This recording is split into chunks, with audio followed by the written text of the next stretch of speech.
then we'll talk.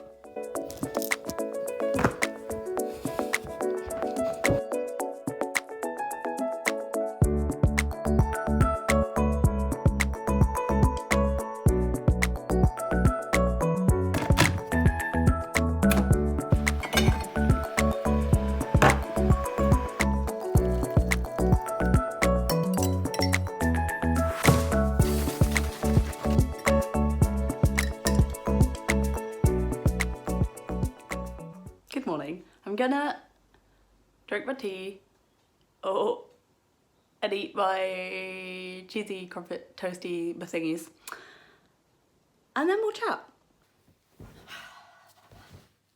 Good morning. It is Saturday morning. It is the first day of the HELP Readathon.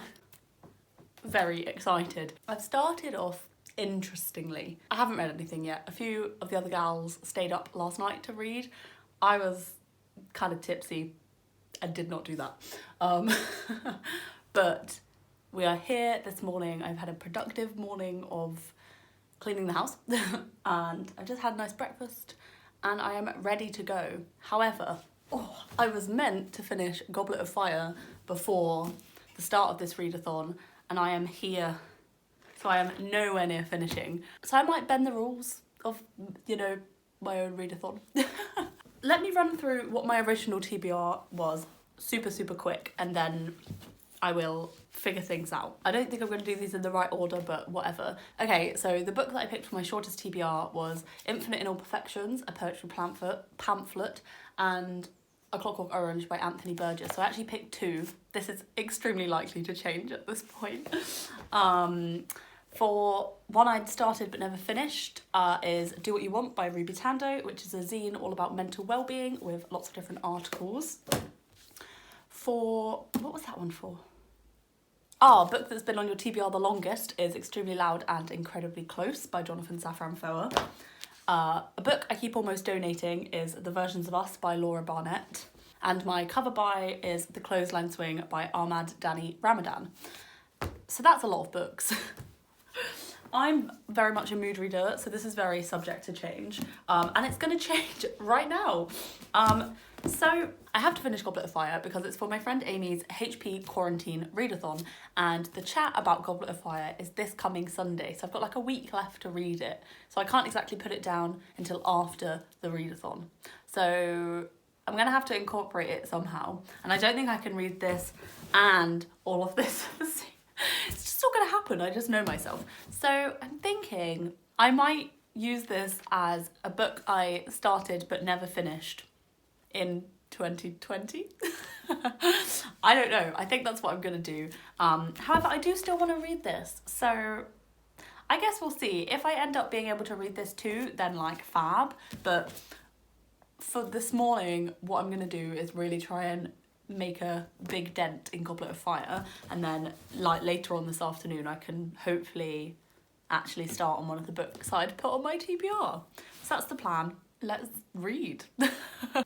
We're on chapter 24, Rita Skeeter's Scoop. Fucking Rita Skeeter.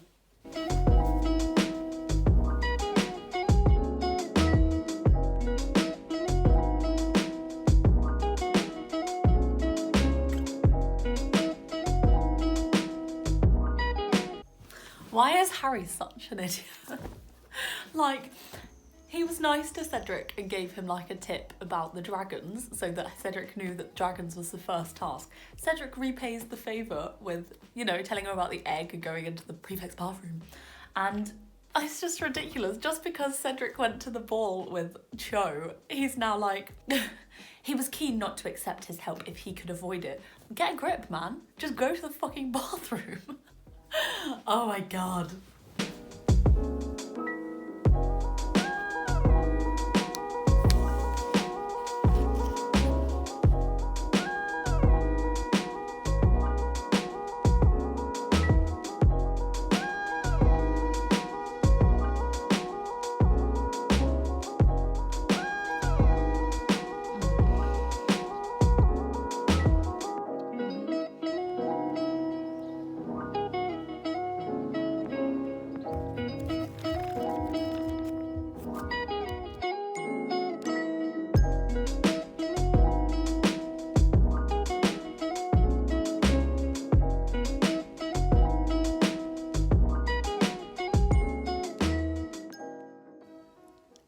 funny.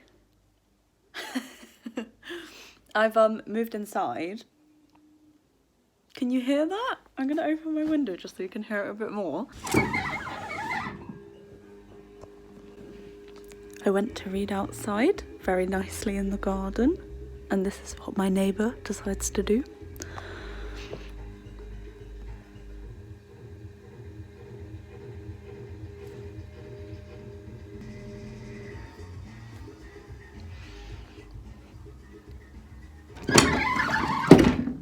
I mean, all good and well, but absolutely not.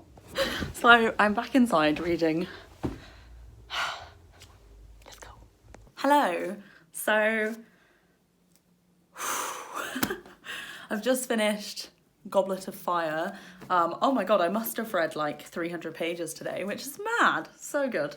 I got really into reading actually, which is really nice. So yeah, Goblet of Fire, yikes. I kind of forgot how much I liked this book. So many things that I like completely forgot about and misremembered and stuff like that. So yeah, I really enjoyed this. I'm unsure if I am going to count this one as a book I started but never finished in 2020. We'll see, I guess. We'll see. I'm going to just, you know, read as much as I can and not worry too much about it. So I have tentatively finished book 1 of the HELP Readathon. However, I might not have. But also, I had a good time. That's where I'm at. So that's probably my reading done. I'll probably start my next book in bed tonight. So I will keep you posted on what that is. I'm currently unsure, but I'm going to have a little reading break now and just chill. Maybe some Animal Crossing will be played. Who knows? I'll keep you posted. Hello. It is Sunday morning. Like, what time is it? It's like 10:30. I had a leisurely wake up. Last night I had a bad, like, spiral, let's say. It was not good and not fun. I got really overwhelmed with everything, with social media, with just everything. I mean, Ben kind of reminded me, even though I'm so adamant that I don't, he is correct. I put so much pressure on myself to make sure that I'm like doing things and then I preach like be sure to take time for yourself, and I did not do that. And then it all builds up and gets too much. And that is what happened last night.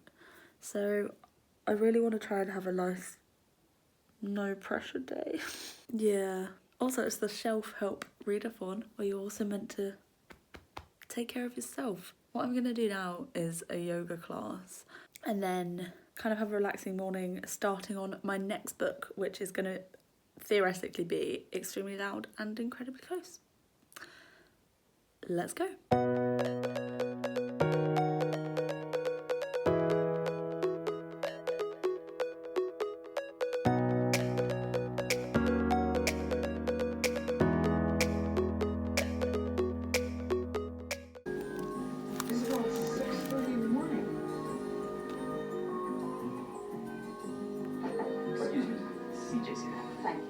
Hello, it is Monday.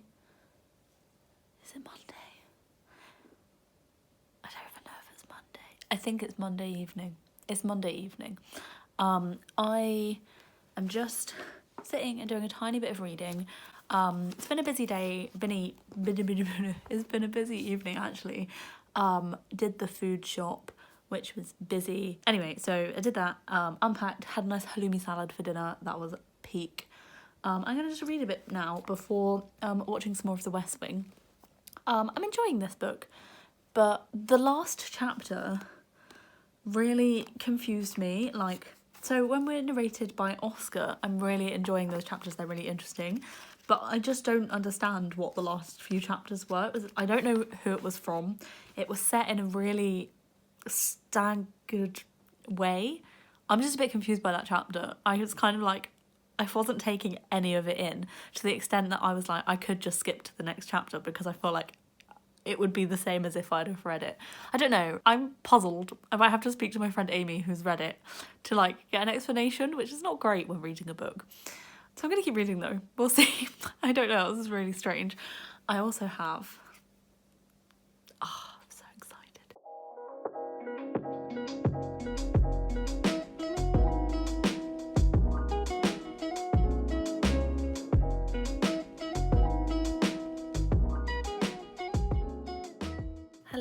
I've woken up not feeling my best. It didn't help that I woke up late. I've like been working for about an hour and I've just made myself a nice breakfast to try and kickstart the day.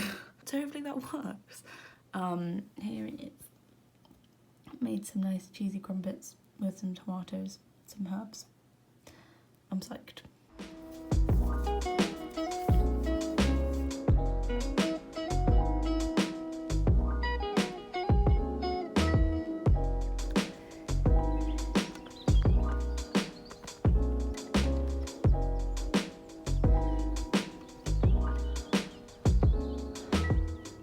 Hello, it is Thursday today.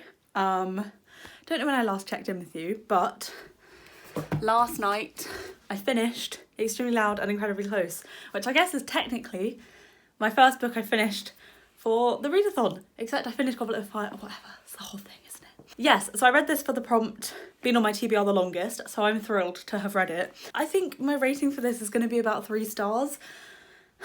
I thought the writing was beautiful. I can see why people love it.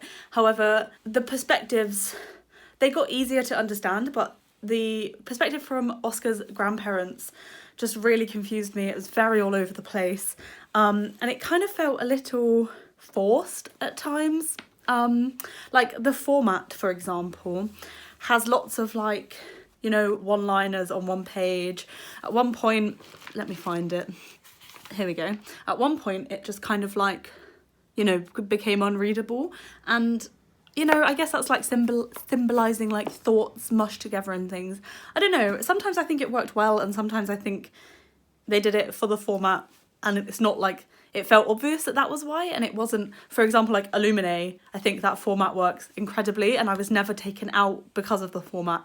It only enhanced my experience, whereas with this I kept being like, oh, I can see, I don't know if that makes sense, like it was a bit much occasionally.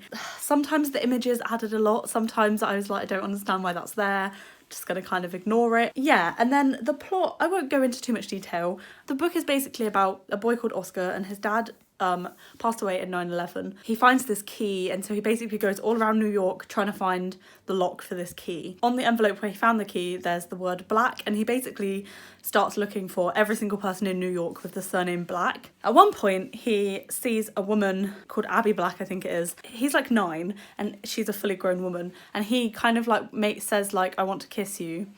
And she's obviously like, no. But then right at the end, and this probably is a spoiler, so apologies / skip this if you want to read this book, except I don't think it's a spoiler, it's kind of strange. She kind of says to him, like, yeah, you can kiss me. I can't even, I feel like I've missed something. That's how weird it was. Like, I don't know if it was just like metaphorical or what. It was really odd to me. It took me out of the story completely and I was like, what the fuck is happening? I don't know. It was very strange. I've seen a lot of comments as well about Oscar having Asperger's or autism, and I'm not sure if that is confirmed or not. I've seen a lot of comments on both sides kind of saying like, explaining why it seems like it could be that way, but then I've also seen comments on the other side saying that really doesn't seem like the right rep, or this is not something that someone with autism would do. So I don't know enough about that, but yeah, that's interesting. I really enjoyed the ending, actually. I really enjoyed the last like 30-50 pages kind of thing. I think to be honest, that's where I felt like it dealt with grief the most. I mean, I think the book does, that's the kind of thing I like the most about it. It really dealt with grief very interestingly and very like individually, which I think is really important. Everybody deals with grief differently, and you know, I have experience with losing a dad, as Oscar does, but in very different circumstances. I think the way that it's portrayed so individually to Oscar, and like the things he fixates on and describes as having heavy boots, which is when he kind of talks about having anxiety and stuff, is, I think that's really well done. So overall, I would recommend it, but I would like look into it. I don't know. Anyway, moving on.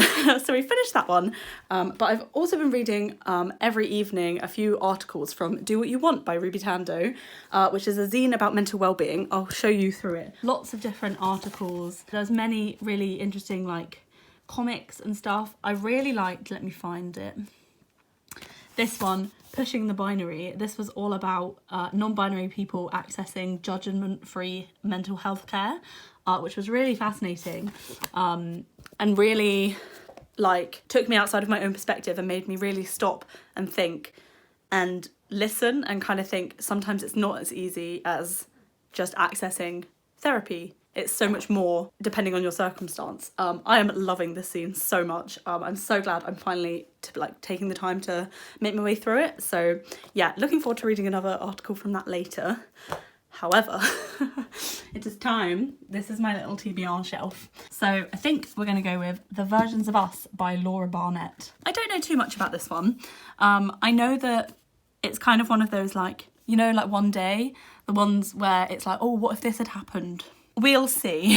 That doesn't sound too convincing to me, but I'm going to give it my good go.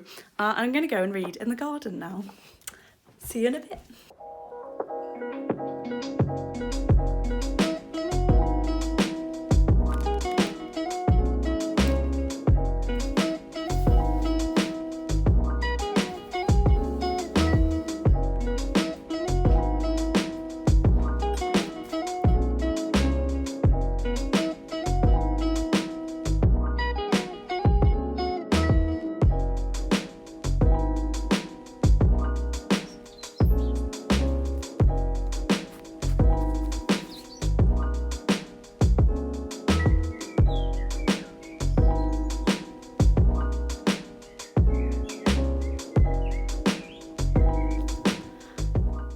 Just got a parcel. Really exciting. I've bought myself an alarm clock. It's tiny. Look how small that is. I'm so excited. Lol. I am gonna try and not have my phone in the bedroom in the evening, but I need an alarm. Enter alarm clock. Listen to the noise it makes. I think I'll wake up. Hello, it's just just gone 4:30 on Thursday. I've just finished work, but it's just super exhausting today. So much to do, so busy. I've just gone for a walk to try and clear the air. I'm listening to an audiobook. This time will be different, which is not part of my readathon TBR, but I'm enjoying it. Yeah, just going for a nice peaceful walk, and then I'm doing a fun escape room puzzle thing later that my sister sent me, so I'll show you that. I'm really excited. Hopefully that will wind me down with a puzzle. Okay.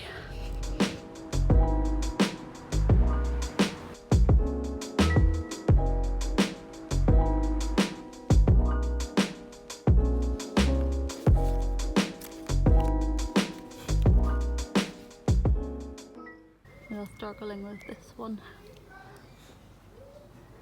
So I've collected some dandelions to try and... Yep.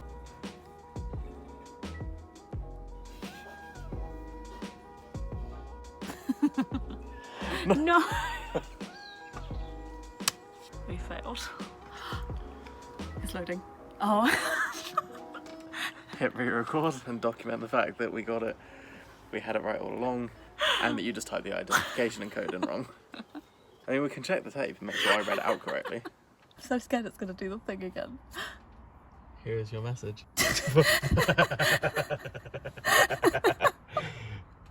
It's good, it's good. I like that.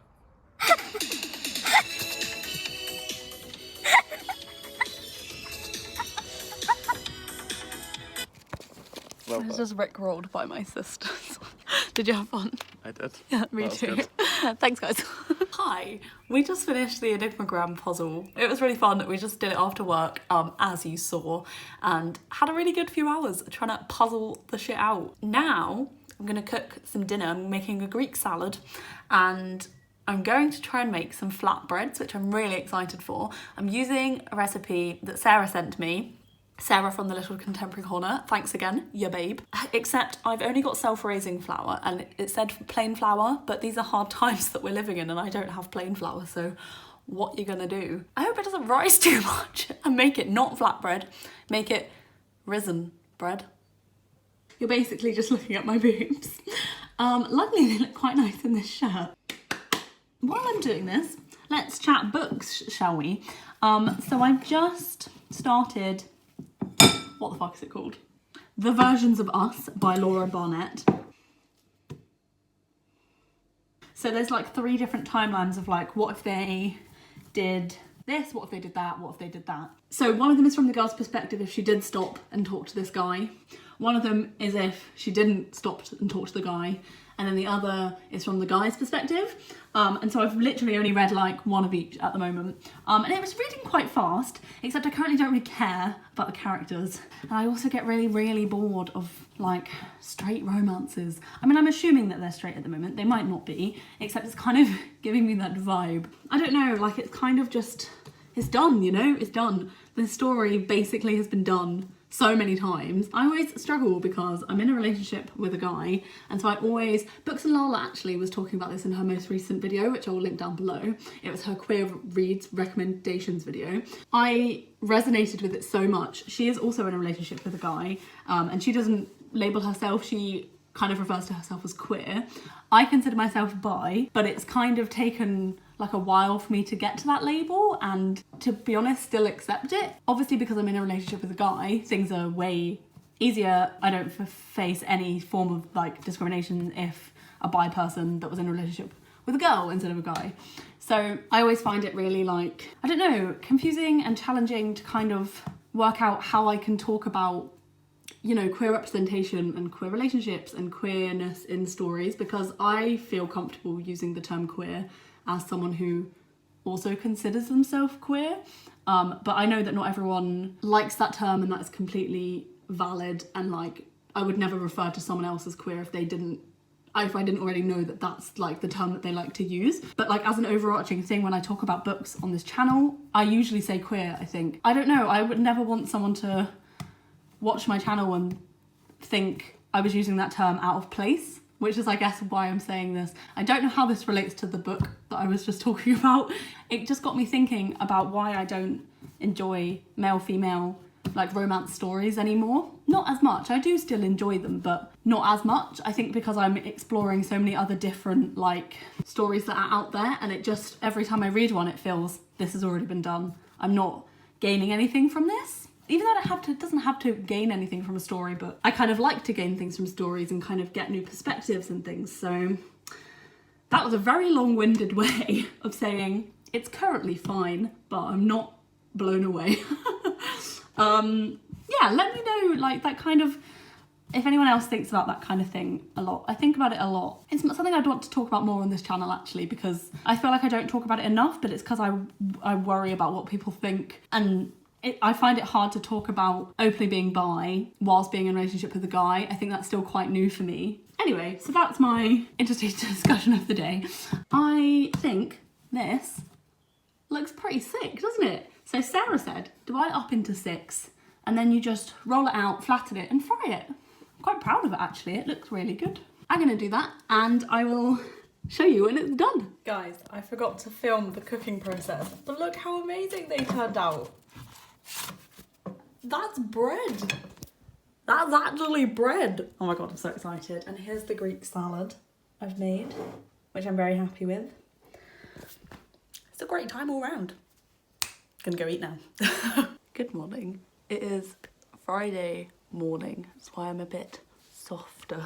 My alarm clock that I bought yesterday worked wonders. Last night I plugged my phone in the kitchen, went upstairs and I didn't use it from like 9 o'clock. And I read, and then my alarm clock woke me up this morning, which just sounds like a really basic thing when you say it, because it is a basic thing, but it worked so well. Like, I slept really well. I got up immediately when it went off. And now I've got like, not loads of time before I have to start work, but like a good solid half an hour of jazz time, which I'm so grateful for, and I feel awake. Is this really the power of an alarm clock and not having your phone in your bedroom?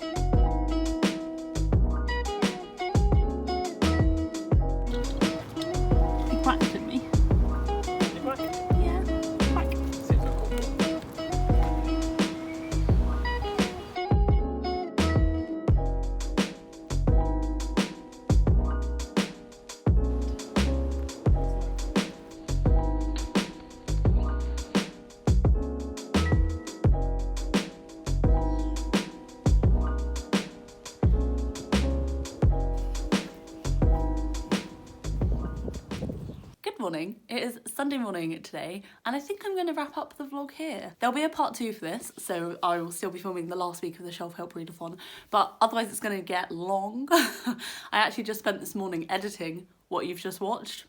I'm going to just pop this in at the end, and like 25-ish minutes is enough, I think, for a vlog. I mean, it started with over an hour, so I think I've done a pretty good job cutting it down. Yeah, so I think I'm going to sign off here. It's been a really up and down, interesting, fun week actually. So many fun things I've done, and yeah, lots of interesting things. Today we're actually going to have a little picnic, and I made some vegetarian sausage rolls yesterday, which are amazing. You know, so stay tuned for the next video to see those sausage rolls. What a weird thing to say. Yeah, anyway, that's me done. Thank you so much for watching, if you did watch, and be sure to give it a thumbs up if you liked it, and don't forget to subscribe if you'd like to see more videos from this face right here. Yeah, thank you so much for watching, and I will see you in the next one. Bye.